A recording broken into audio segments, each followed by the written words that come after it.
when I was a child. My mother taught me to draw. I could always draw pretty good. And in high school, sort of fancied myself an artist. And then I didn't make any art for 30 some odd years. I was a salesman. I sold industrial equipment around Houston. And about 14 years ago, I was cutting a tree down in my front yard. Started doodling with a chainsaw and made a pelican. That pelican right over there. And friends and family and actually anybody I'd show it to would go, "Wow, can you do that again?" And I get obsessed, and I started making stuff all the time. I would make stuff when I got home in the evening. I would work all weekend and make stuff, and then I found a little gallery down in Galveston. It was called the Simply Art Gallery. It was a space where they rent wall space to a whole bunch of different artists, and they agreed to show my work, and then they started selling them.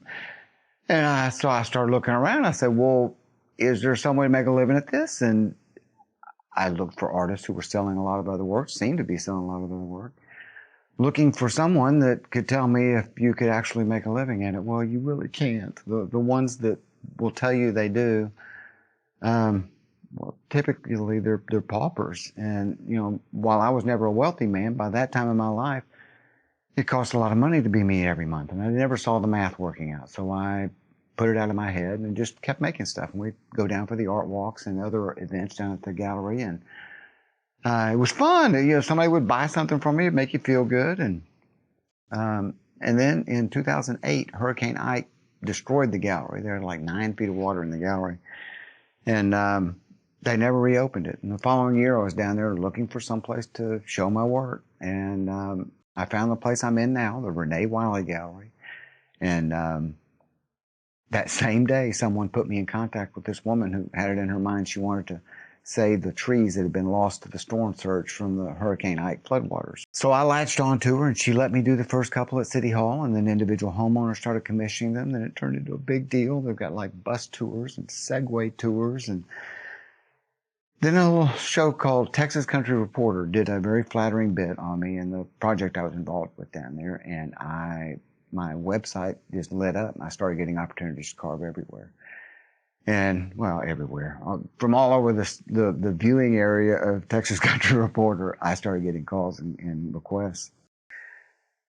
So about 7 years ago, I quit my proper job, and now I just go around carving trees, and I make studio pieces for sale down at the gallery in Galveston, and I have fun every day. I work a whole lot harder than I used to, but I have fun every day. Come on, it's cool looking.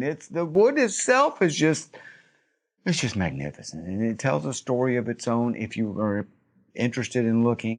Back in the beginning, I used to always count rings. I was interested to know how old the tree was. I don't always do it anymore, but every one of them is different. Within species, they're all different. Within parts of the tree, they're different. The grain changes as it goes through a branch, or big rotted areas or decayed areas make beautiful. They put basically scabs on it, and they're beautiful. So no, the wood is cool. The wood does something to me. The wood just I don't know. There's something about it. It's an interesting medium. I've done some other mediums. I've done some stone, but there's something about the wood in that it was laid down as a living organism, and nature is well, clearly the best sculptor, and always teases the human eye.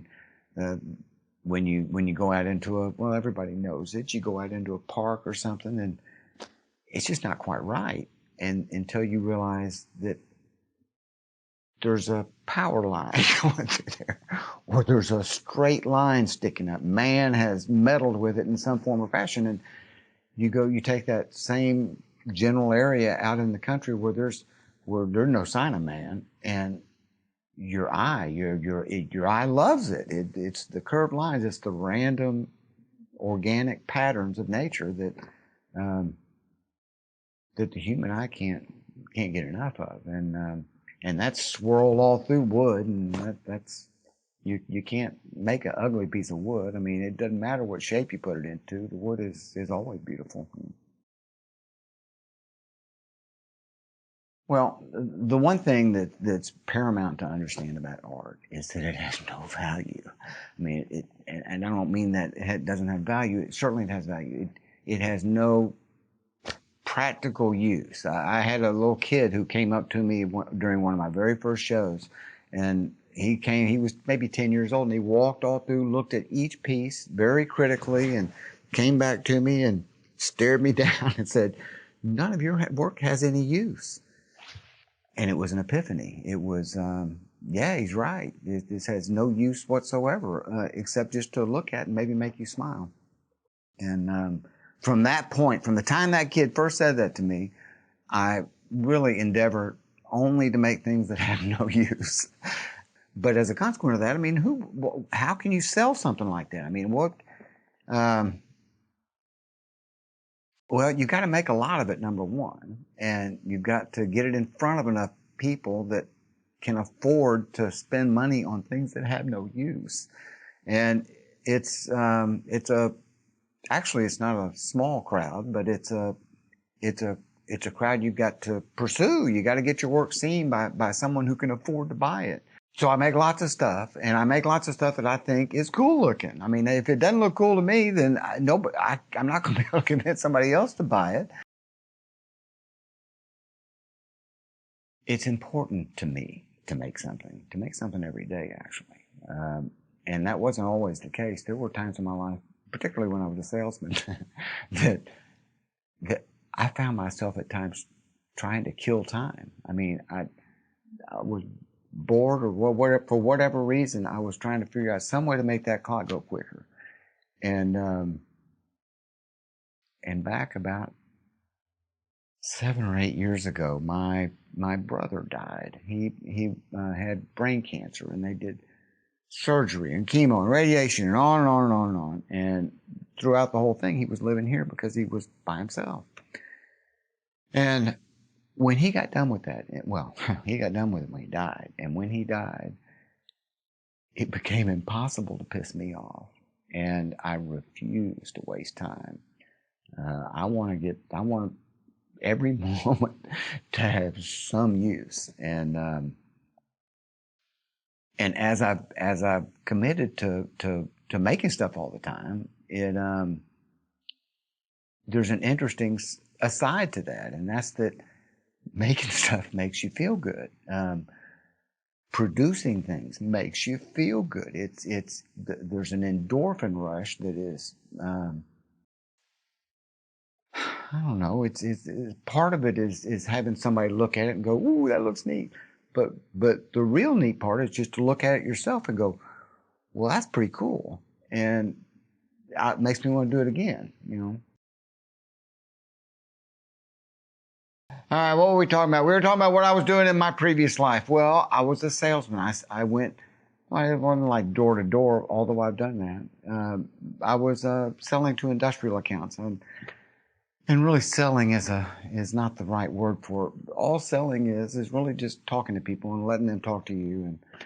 And people pretty much buy from who they like, and so you got to go around trying to make a bunch of friends if you're going to make any money in sales. And um, I had fun. I enjoyed my life. A lot of people say, "Oh, if you had just started earlier, just think." I said, "Well, I missed all that time I had selling, and not only from the standpoint of I enjoyed it, I learned a lot and through that exercise." And I noticed a lot of young artists that I run into, and not even young artists, artists in general. Um, they don't know how to sell their work, or they're uncomfortable selling their work, and I'm not uncomfortable selling anything. uh, because it's really not selling. You're just interacting with people. I don't think I've ever sold a piece of my work at all, um, but I can shame someone into buying it. Oh man! As I made a commitment to do this full time and realized that, well, none of this stuff's just going to come pouring in over the transom.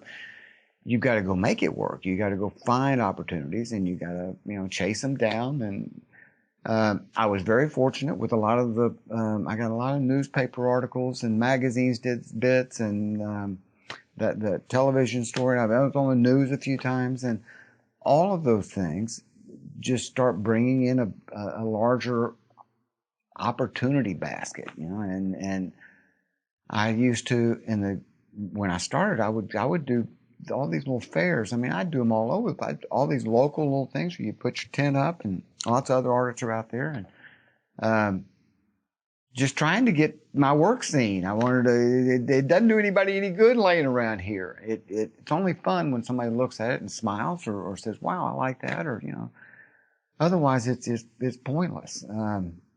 So I take any opportunity I can to get my work shown. Lots of people, of late, I've been offered some really great opportunities just because of things I did a long time ago. Doing small little shows that nobody really went to, but they were, I met the artists, and I came to know the handful of friends of those artists who came to attend these things. And that's all good. It just spreads the net. I am convinced the guy who dies having met the most people wins the game.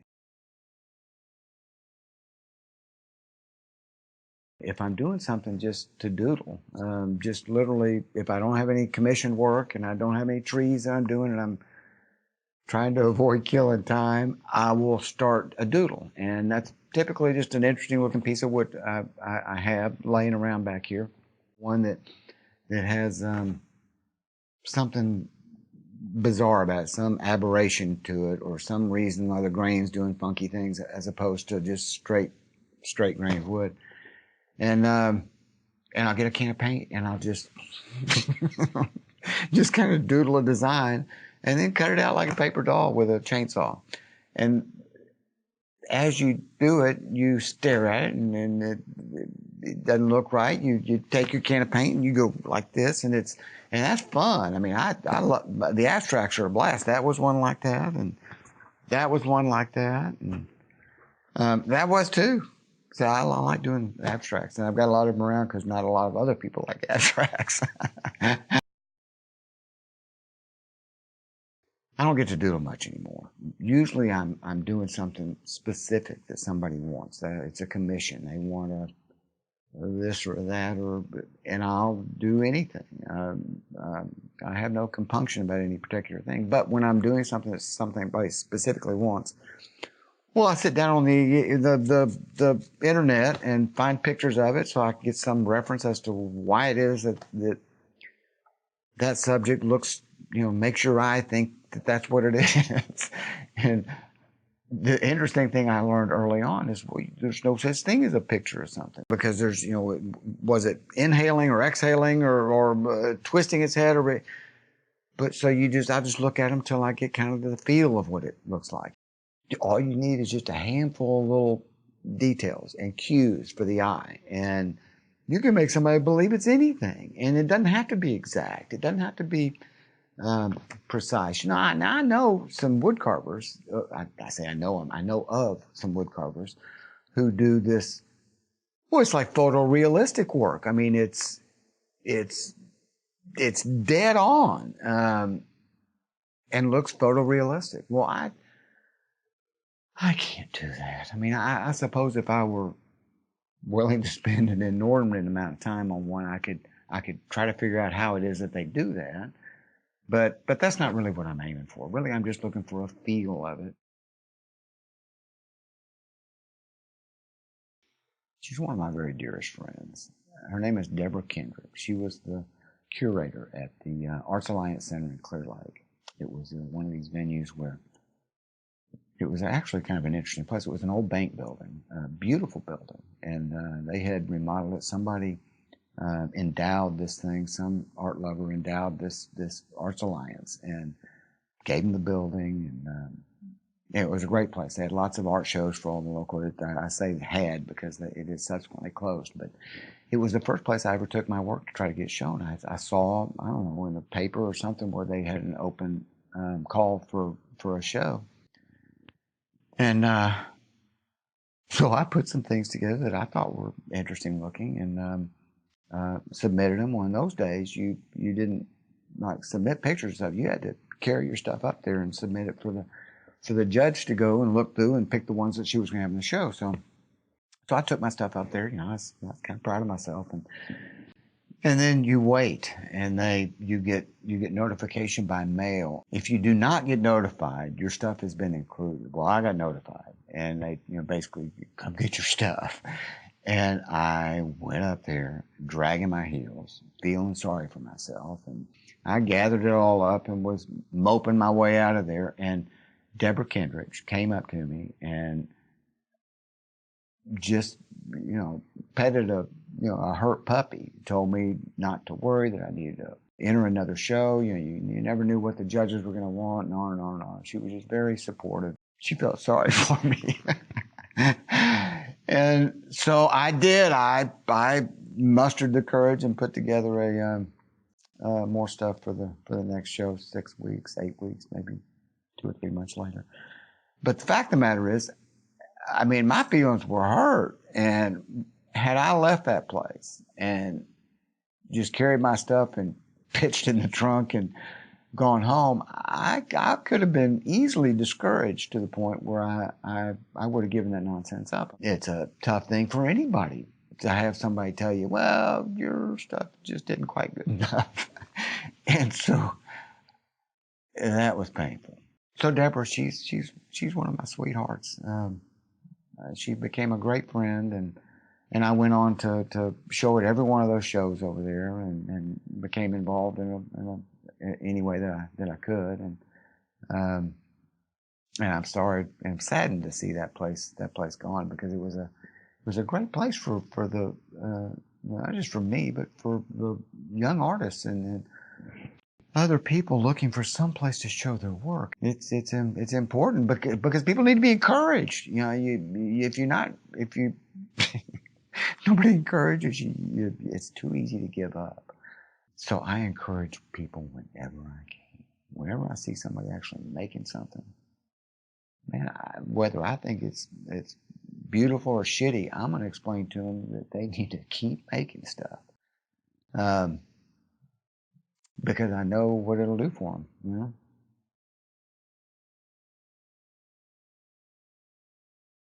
Most human beings, you do something over and over again, and you can't help but get better at it. And so I enjoy myself because I'm making stuff, and I'm getting better at it because I'm making stuff. And occasionally I make somebody smile, and that's cool stuff.